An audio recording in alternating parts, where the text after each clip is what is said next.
Hello everyone, সবাই কেমন আছো? আশা করি সবাই ভালো আছো আর আমরা সবাই ভালো আছি। তো এখন আমরা তিনজন রেডি হয়েছি। এখন আমরা যাব হচ্ছে আমাদের এখানে শ্যামনগর জগদ্দল উৎসব মেলা হচ্ছে। তো এখন আমরা সবাই মিলে মেলায় যাব। তো আমরা মেলায় এখন চলে এসেছি। আর এসে আমরা প্রথমে মেলায় না ঘুরে যেখানে গান হচ্ছে মঞ্চের সামনে আমরা চলে এসেছি। আর এসে দেখি এখানে প্রচুর ভিড়। আর এদিকে দেখো আমাদের মাম্মাম আর মামায়ের বাবা কেমন হাঁ করে গান শুনছে। আর আজকের এখানে সঙ্গীত শিল্পী এসেছিল হচ্ছে অভিজিৎ ভট্টাচার্য। তো আমরা জানতামও না আজকে উনি এসছে। তো ভালো দিনই আমরা এসেছি, ওনাকে সামনে দিয়ে দেখতে পেয়েছি।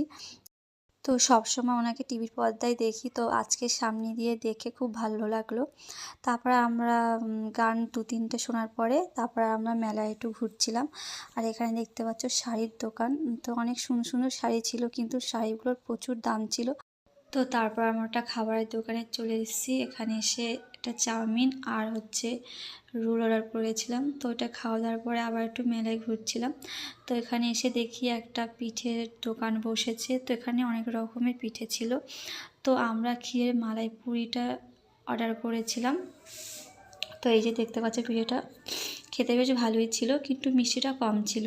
আর এখানে দেখো মামাম কি বলছে, মামাম খাবে, তো ওকে অল্প একটু দিয়েছিল। তারপর আবার মেলায় ঘুরতে বেরিয়েছি। তো এখানে একটা বাসনের দোকানে এসেছিলাম। তো এখানে সব জিনিসগুলো 100 টাকা, 150, 200 এরকম করে দাম ছিল। তো আমি এখান থেকে কিছুই নিইনি, শুধু দেখছিলাম যে কিছু ভালো লাগছে কিনা। তো তারপর আমরা একটা খেলার দোকানে চলে আসলাম। আর এখানে দেখতে পাচ্ছ প্রচুর খেলনা। এত খেলনা দেখে মাম্মাম তো নিজেই গুলিয়ে গেছে ও কোন খেলনাটা নেবে। কখনো গাড়ি ধরছে রে ধরছে। তারপর এই যে খেলনাটা দেখতে পাচ্ছ, এইটা মাম্মামের জন্য নিয়েছি। তারপরে আমরা চলে আসলাম এই দোকানটায়। এখানে দেখতে পাচ্ছ যত খেলনা সব 10 টাকা করে। তো আমরা এই মগটা নিয়েছিলাম। তো আমাদের মেলা ঘোরা হয়ে গেছে আর এখন অনেক রাত হয়েছে। তো এখন আমরা যাব বাড়ি। তো আমরা যেখানে সাইকেল রেখেছিলাম সেখানে যখন আমরা চলে এসেছি, এখানে প্রচুর সাইকেল। তো মামায়ের বাবার তো সাইকেলটা পুরো জাগিয়ে নিয়েই চলে আসলো।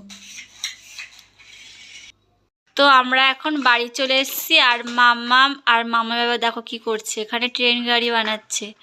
মামামের যেই খেলনাটা কিনে নিয়ে এসেছিলাম, তো সেটার ভিতরে খেলনাগুলো ছিল। তো এখন ট্রেন বানাচ্ছে মামাম আর মামামের বাবা। তো আজকের মতো ভিডিওটা এখানেই শেষ। তো আমার ভিডিওটা কেমন লাগলো অবশ্যই কমেন্ট করে জানাবে। আর যদি আমার ভিডিওটা ভালো লেগে থাকে তো প্লিজ আমার চ্যানেলটাকে সাবস্ক্রাইব করে দিও। টাটা, আবার নেক্সট ভিডিও দেখা হবে।